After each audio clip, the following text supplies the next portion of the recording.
오늘 말씀의 제목인데요. 한번 따라해 주십시오. 스토리.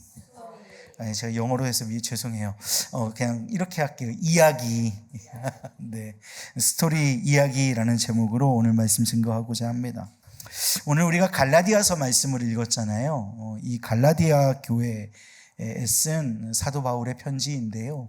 이 갈라디아 교회에는 이 할례, 우리가 이 바울의 스토리를 쭉 이어가면서 그 할례로 대표되는 율법주의자들과 계속해서 대립을 하고 있는 사도 바울의 모습을 우리가 보게 되거든요. 근데 이 갈라디아 교회에도 이 할례를 강요하는 율법주의 거짓 교사들이 그 교회 안에 있었습니다. 그들은 그러니까 율법주의자들은 구원받은 백성으로서의 징표라고 여겼던 할례에 있어서 굉장히 견고한 입장을 피력해요. 구원받은 백성이라면 응당 할례를 받아야만 한다. 그렇게 얘기를 하는 겁니다. 할례를 받지 못하면 구원받지 못한 것이다. 이렇게 얘기를 하는 사람들이에요. 그렇게 할례를 주장하는 이 율법주의자들의 목적을 사도 바울이 두 가지로 설명합니다. 그들이 왜 그렇게 율법주의자들이 할례를 강조하고 있는가를 두 가지로 설명하고 있단 말이에요. 그게 오늘 우리가 읽지는 않았지만 조금 앞으로 가서 12절 또 13절 말씀을 보면 알 수 있는데요. 12절 제가 먼저 한번 읽어볼게요.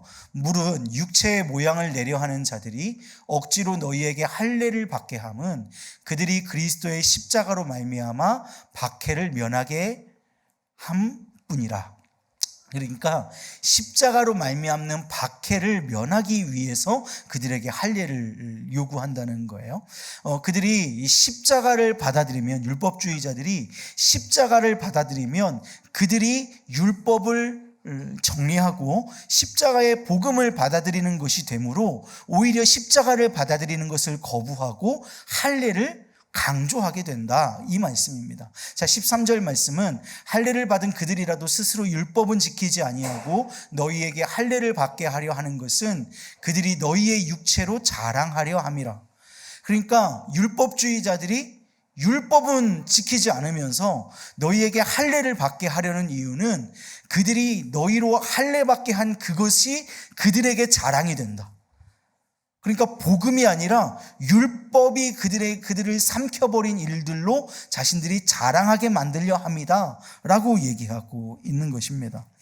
자, 이런 이야기들 속에 사도 바울은 이 율법주의 거짓 교사들에게 14절 말씀으로 이렇게 말씀합니다.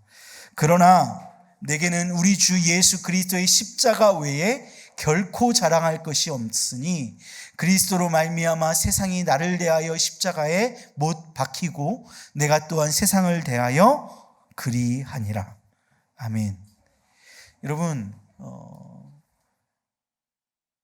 율법으로 할례받게 하는 일을 행한 그것을 자랑하려고 하는 것, 그리고 그것이 필요 없다고 하는 사람들을 강요해서 그 할례를 받게 한 일을 자랑하려고 하는 율법주의자들에게, 그러나 나는 자랑할 것이 딱 하나밖에는 없는데 우리 주 예수 그리스도의 십자가 밖에는 자랑할 것이 없다라고 고백하는 사도 바울의 모습입니다. 사랑하는 여러분, 오늘 사도 바울의 이 고백이 오늘 저와 여러분의 고백이 되시기를 주님의 이름으로 축복합니다. 아멘. 그리고 나서는 오늘 본문 17절 말씀으로 사도 바울은 자기 자신의 자랑이 오직 그리스도이심을 계속해서 고백합니다. 17절이에요. 이후로는 누구든지 나를 괴롭게 하지 말라.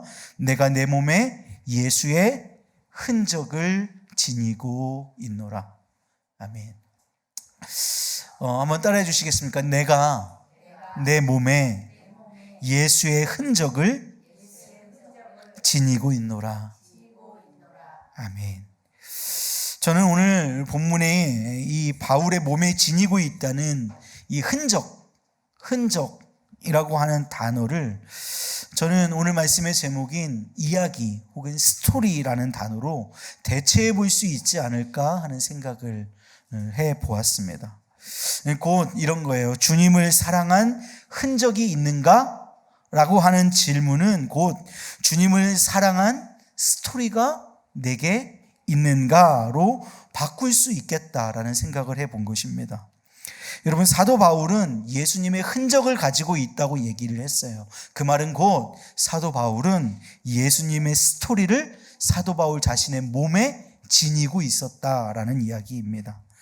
어떤 이야기를 가지고 있었을까요? 우리가 성경을 통해서 유추해 본 바 다메섹 도상에서 예수 믿는 그리스도인들 잡으려고 다메섹으로 가고 있는 그 현장 속에서 밝은 빛으로, 눈이 멀 만큼 밝은 빛으로 음성으로 찾아오신 예수님에 대한 스토리가 바울 자신에게 있었을 거예요. 그리고 안디옥 교회의 바나바와 함께 동역하던 중에 임한 성령의 충만함의 부흥의 역사를 누렸던 스토리가 사도 바울에게 있었을 것입니다. 그리고 또한 1차 전도 여행 중에 세운 오늘 이 갈라디아 교회를 향한 스토리가 사도 바울에게 있었을 거예요. 사도 바울에게는 예수님의 흔적, 예수님의 스토리가 가득 담겨 있었던 것입니다. 사랑하는 여러분, 오늘 우리에게도 예수님의 흔적, 예수님의 스토리가 있으시기를 주님의 이름으로 축복합니다. 예수 그리스도를 구주로 영접한 이야기, 구주로 영접한 십자가의 흔적이 없는 사람은 지옥입니다. 그렇지 않나요? 예수님을 영접한 스토리가 없는 사람은 지옥입니다. 반면에 예수님을 구주로 영접한 그 영접의 스토리가 있는 사람은 하나님의 나라를 유업으로 받은 자들이 되는 줄로 믿습니다. 오늘 저와 여러분은 이 스토리를 모두 가지신 자들이라는 거예요. 우리가 한 걸음 더 나아가서 예수님을 영접한 하나님의 자녀라고 할지라도 신앙의 여정 가운데에 예수 그리스도와 교제하며 나누는 사랑의 스토리가 없는 사람은 구원은 구원인데, 이런 단어가 신학적으로 옳지 않은 것 같습니다만은 부끄러운 구원을 받을 수밖에 없는 자들 이 될 수밖에 없다는 것이지요. 그래서 우리는 예수님과 동행하고 교제하고 사랑의 이야기를 나누며 그분의 스토리, 그분의 사역, 그분의 일하심을 우리의 몸에 새기어 갈 수 있어야 한다는 것입니다. 그렇게 구원의 완성을 이루어 가실 하나님을 우리는 발견할 수 있어야 한다는 것이죠. 여러분 한번 따라해 주십시오. 스토리가 스펙을 이긴다. 한 번 더, 너무 중요해요. 스토리가 스펙을 이긴다. 네, 제가 잠깐 한 이야기 하나를 들려드릴게요. 우리 주변에 옷, 그리고 화장품, 때로는 자동차, 오디오, 카메라, 심지어는 우리가 요즘은 잘 쓰지 않지만 이게 만년필이나 조금 이렇게 고가의 펜 같은 경우에 모든 제품에는 이것을 만듭니다. 리미티드 에디션. 이게 뭐죠? 한정판을 만듭니다. 이게 한정판이라는 건 진짜 리미티드예요. 일정한 수량만큼만 만들고 이것은 그 값어치가 실제 물건의 가치를 훨씬 뛰어넘습니다. 왜 그럴까요? 한정판이니까요. 몇 개 없는 것이니까요. 한정판이기 때문에 그렇습니다. 그런데 이 한정판을 만드는 첫 번째 요소가 있는데 그게 뭐라고 얘기하냐면 이야기라고 얘기해요. 한정판을 만드는 요소 중에 가장 중요한 게 뭐라고요? 이야기라는 것입니다. 제가 만년필을 한번 예로 들어볼게요.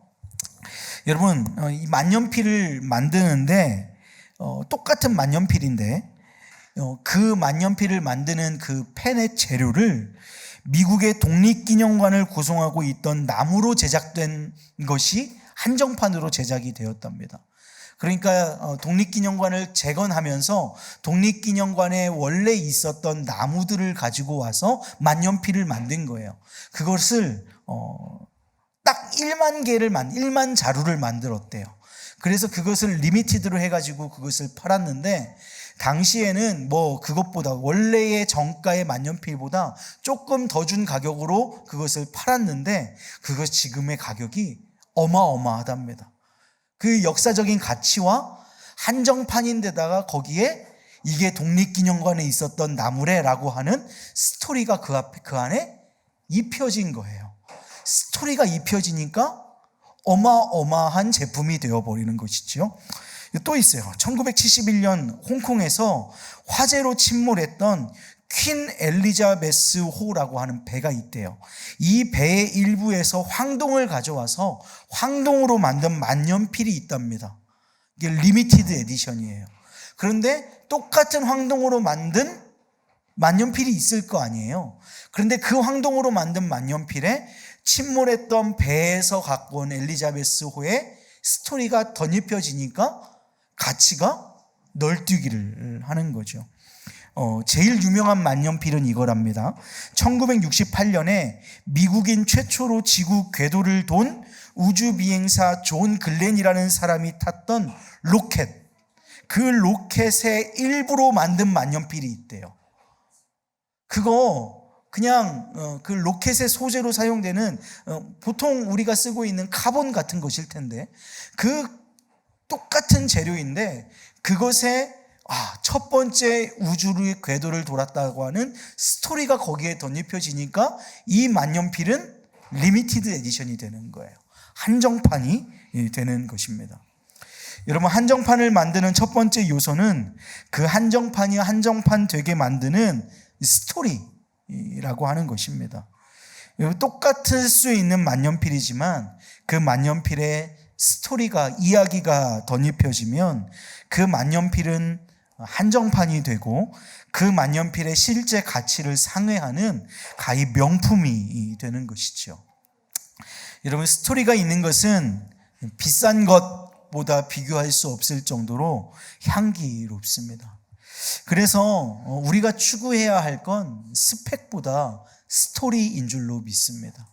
우리의 인생이 얼마나 잘 나가느냐, 우리가 인생에 얼마나 많은 돈을 버느냐 보다 우리 안에 쌓여있는 어떤 예수님의 이야기가 담겨져 있느냐가 우리가 추구해야 할 것들이라는 것이죠. 그래서 스토리가 스펙을 이긴다라고 하는 것입니다. 최고의 인생은 스토리가 있는 인생입니다. 우리가 인생의 여정을 다 마친 후에 주님 앞에 가기 전에 우리의 인생을 뒤돌아봤을 때 과연 우리의 인생은 어떤 스토리가 쓰여져 있나 뒤돌아보게 될 때 우리의 인생에 예수의 흔적, 예수의 스토리가 남아있지 않은 허망한 인생이라면 우리 참 그 인생에 대해서 얼마나 비탄한 마음이 있을까 하는 생각을 해봅니다.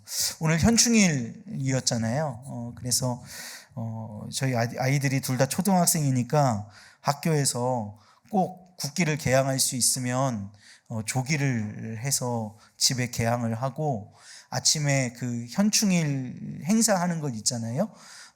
그것 같이 시청하면서 하면 좋을 것 같다. 이렇게 해서 오늘 아침에 일어나자마자 우리 아이들 데리고 TV 앞에 앉아서 그것을 지켜봤어요. 그러면서 그 무덤에 쓰인 묘비로 만든 영상도 보고 이러저런 것들을 보면서 나라를 위해 젊은 청춘을 바친 사람들, 그들의 인생이 그들의 묘비에 한 줄 명으로 써여 있는 것을 발견하는데 그들의 삶의 뒤편에는 나라를 지키기 위한 스토리가 그들에게 적혀 있다는 생각을 했습니다. 여러분, 오늘 연약한 우리의 인생은 스펙을 이기지 못합니다.